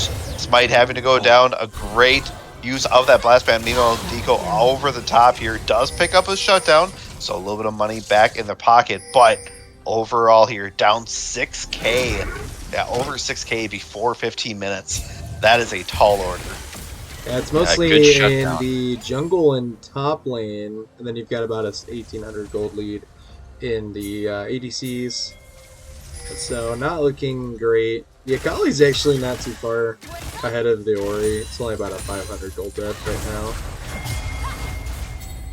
now. Nothing, yeah, definitely. Nothing crazy. It's nice that they're able to get the shutdown onto the Zeri here.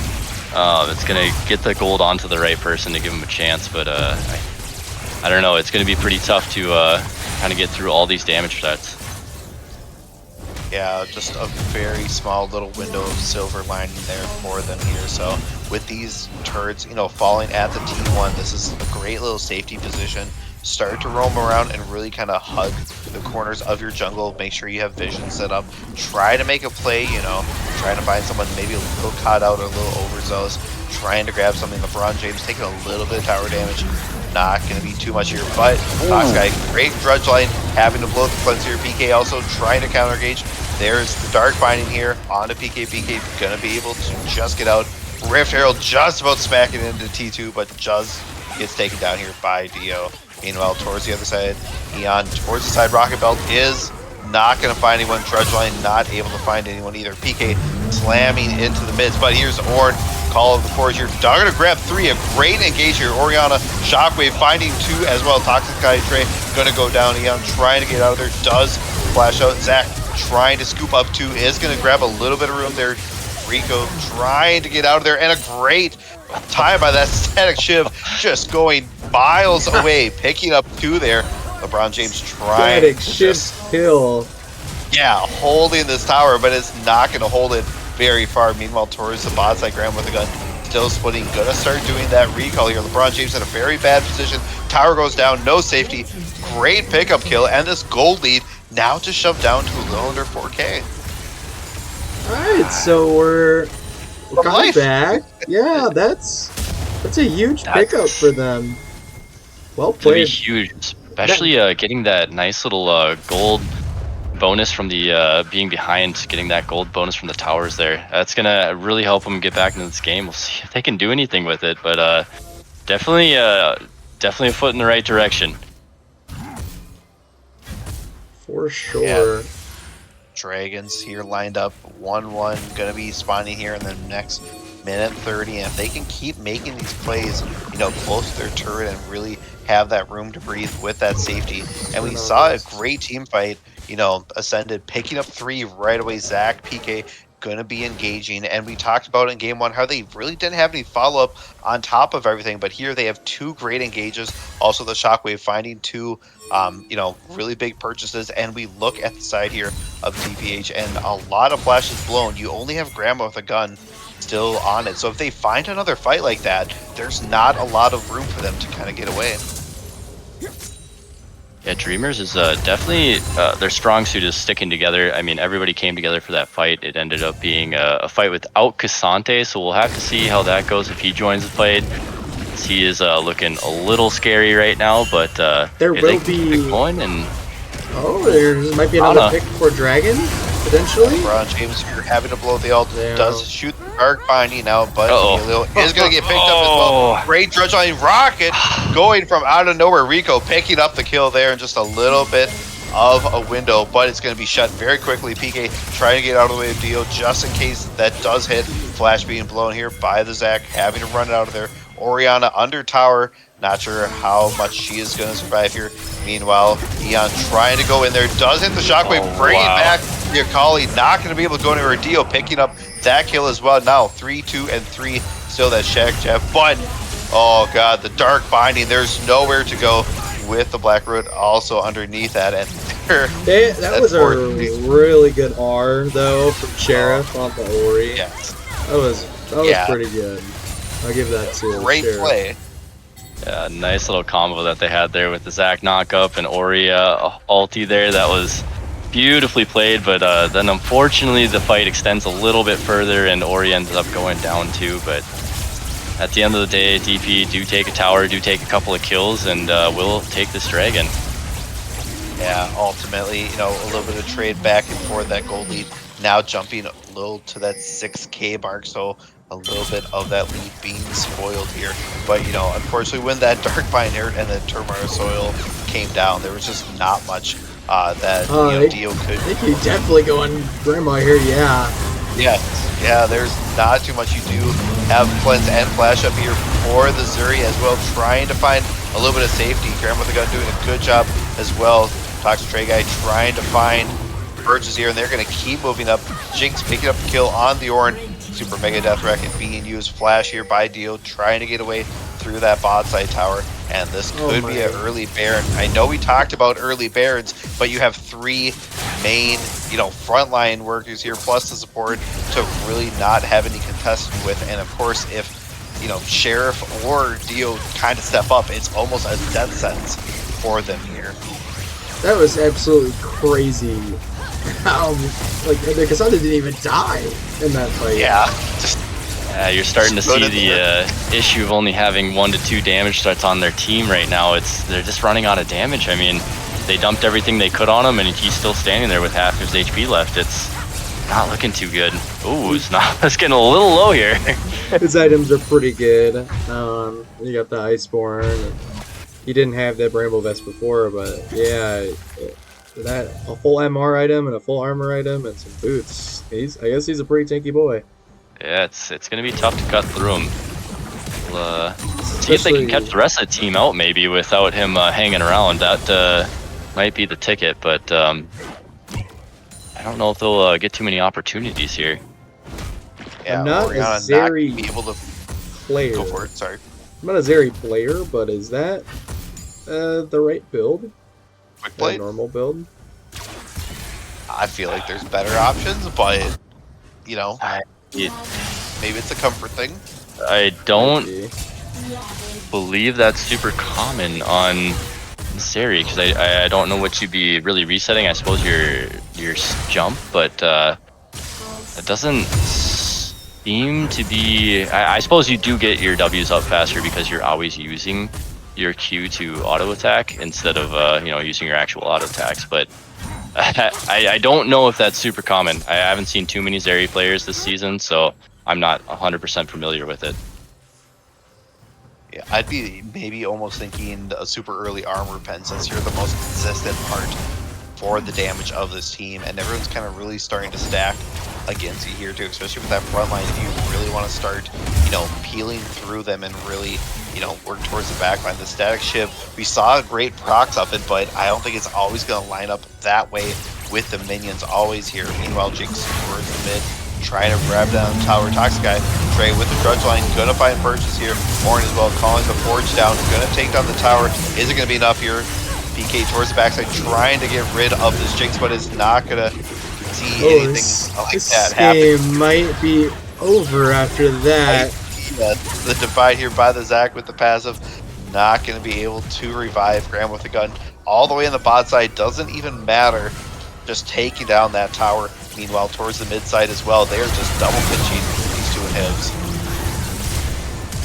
Ooh, I think they're getting a little anxious here. Ooh, tower almost taking down the Jinx. There she goes down, but I think damage done.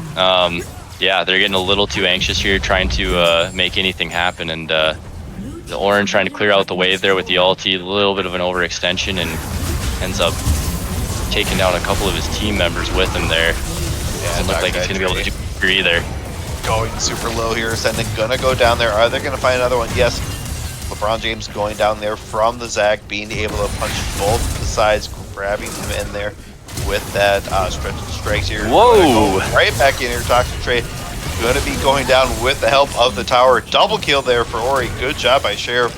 And the realization of that shockwave, and a third one here, possibly upcoming. Grab with a gun, getting slowed down here by PK. PK just trying to grab a little bit more CC, allowing Sheriff a little more time, but is going to get found out. Grab with a gun, great shield there by the Melio, just making sure that there is no wombo combo kill on him, and now pings out for the Dragon. Oh, they're alive. Yep, how didn't long? end the game.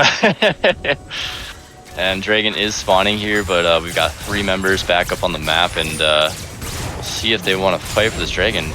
Really walking into the deep jungle here, but not going to get punished for it. Yeah, Dragon now being started, Dio kind of hovering towards that bot side. Forge calls being summoned in here. Meanwhile, towards the backside, Hextech Gate used by Toxic Guy Trey all the way in the back. Meanwhile, Dio as well trying to hop over the wall, get to a little bit of safety. PK taking a lot of damage, does get hit up by the chompers. Gonna go down there. Jinx gonna get that all important, getting excited there. Gonna slay the Dragon as well. Orianna killing the 1v1 there, but towards the backside, Cassante just doing work against the tower, against everyone else in a 3v1 here. Ascendant, good pop up here, Grandma the gun, just surviving How is he very alive? long time, almost killing Deco. Not going done. Is gonna get the trade. Here comes LeBron James and Team Rico towards the backside. Still gonna get excited probably after this is, and excited they are. Game 2 in the books. Little over 25 minutes here. Yeah, started to run away with it at the end there, but goodness gracious. ooh, yeah, definitely some few misplays, and don't know, every lane around the map just kind of started to get to that point where it was too scary to even like kind of walk into lane. There was too much pressure to even do much. Oh yeah. Let's see. Yeah, I can put it on that screen and it should be okay. Ah. But 2-0 for DP Hellfire. Another loss for SNC Dreamers on the season. That puts them at 0-4. And Hellfire, they go up to 3-0 on the season now.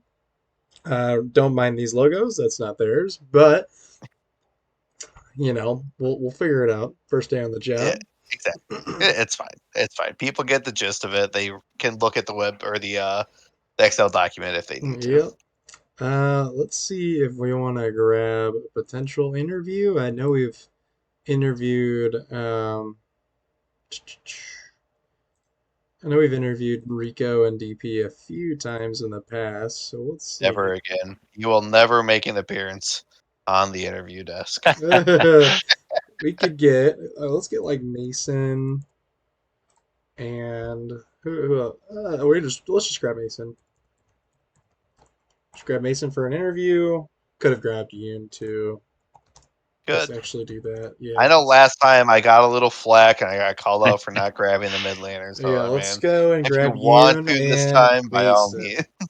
And for that interview, and let's see what they got to say about this.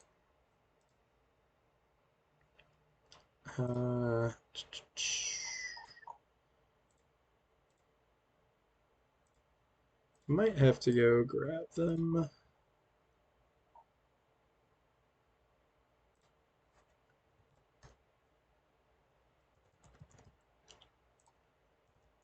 But yeah, gather your questions, and if there's any audience questions, feel free to also put that in.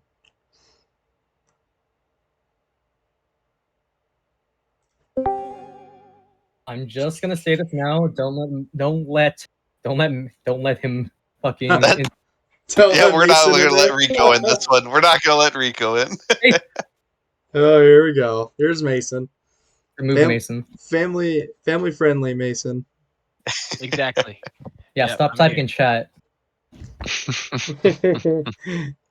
Alrighty. I'll let the other casters go at it with questions for you guys then. All right. I'll let you have at it here, Nilla Dooms, for the first one. For me first. Oh boy. You. Well, how are you guys feeling about that? Did you feel at any point in that game you guys really had too much trouble with the team, or what are your thoughts on the game there in general? Honestly, we didn't have too much trouble, especially game 1, game 2. While game 1 we had some really easy picks, such as I can't remember the first. I don't know if it was First Blood. Good communications between all teams, and well, we just were the better team. Sure did look like it today. That's for sure. 2 dominating wins. Yeah. Game 1 you guys had, we just talked about, the domination that you guys enforced, and then game 2 as well. It looks like you kind of just, carried that momentum, played super well, very clean. There was, a couple of team fights that didn't quite go in the way, but I also feel like you guys may have been over stretching for a little bit of the KDA kills at the end of it here. Maybe looking past this game, you do have a few weeks upcoming here. Do you have any worries or people that you're kind of looking at, that you're kind of prepping for keeping your eye out on? For me, in just my lane, my eyes are currently set on the, if I'm not mistaken, Merc Ginyu Force's mid laner, Kirmzy, or Mochi. She plays her role very well. I'm actually looking really forward to going up against her and her team, because I think Merc's team is really all around good as well. That's what I'm most excited for. I know team fights are going to be definitely back and forth, but I think Kirmzy and as well as I forgot his name, Rivals is a mid laner, I'm also looking forward to again. Nicholas, yes. That should be pretty good matchup both ways. get the rematch. You guys against rivals. You guys are a little behind on the games. A little makeup tonight. You've got another game against that rivals makeup game, and then you've got your week 5 against I believe it's Agra Parambe. Are you guys feeling about those, and maybe potentially any date that it's going to be played Yeah, that we know of? I'm honestly feeling pretty good. I haven't lost a game, to be honest. Unless the first game you guys count with these boys. These boys are looking pretty good. I honestly just play support jungle, so I'm just looking to carry these boys, or not carry, but support these boys through these games. And I hope we're gonna win a lot more games. You guys are probably gonna see that. For sure. For sure. You guys and who is it? JRGC are the only two that are undefeated currently. How long do you think that'll hold up for? Anybody in the West that catches your eyes? You said it was JRGC and who else? And you guys are the only ones who have not lost a series technically because of the. We're gonna be JRGC's Kryptonite Genji style. In the West, I think so. The Rat Tactics and Agra Parambe, it looked to be your guys' two hardest games that you have left.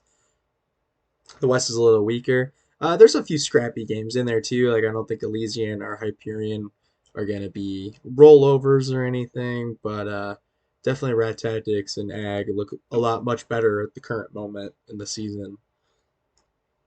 So we'll see if you guys how that goes with the Ag for sure. That should be a good one for you guys. But yeah, congratulations on this dominant 2-0 tonight. Thank you. Yeah, we're definitely looking confident going into these next couple of games. For sure. Yeah, for sure. Any other comments or questions that we have from the casters or players? I got one here. If you were right now to predict the 4 going into the playoffs on both sides, East and West, what would you call it as of right now? For me, I can go first, and I'll let Mason go with his. Yep. For me, in no particular order, it's us for sure. Rivals, Merginu Force, and Agra Parambe. I agree. I agree with my mid laner. You like that? All right. I agree. I mean, I haven't really looked at any of the teams. I just show up on game day and support these boys. Yeah. Just collect wins. It's all in the play. For those of you, it's all in the spreadsheet on. It's like in a master doc on the Merc Esports Discord. If you don't have a link to that, it should be somewhere in our Twitch, I believe. But join that up. Go find the master sheet and every information about wins, losses, match results, all of that stuff beautifully right tucked in there. Player stats even. And then we had a Ghost in Space who with the final question of the night from the audience, your guys' coach. He wants to know why y'all entered sometimes for no reason. Ego picks. Just to show, game's wrapped up. We just want to end it. Go next. While I know I'm a rookie, I think I'm already looking as rookie of the season. Just saying. There's a lot of rookies with the season 2. Hopefully we get in season 3 some lore kind of going. We got the Colorado Kick Killers. Mason was on that last season. Great team. Ended number 1 seed last year, and he's got Hellfire off to a 3-0 start with him and his buddies, Grandma with the Gun and Trey, and then Dubs even making a surprise entrance tonight on the Kench game 1. So congratulations. Dylan did great. He's our best sub at the moment. Will probably be our only best sub. But yeah, Team Hellfire. We may be a newly 14, but we aren't afraid of anyone. Cool. Yeah, you guys will definitely need that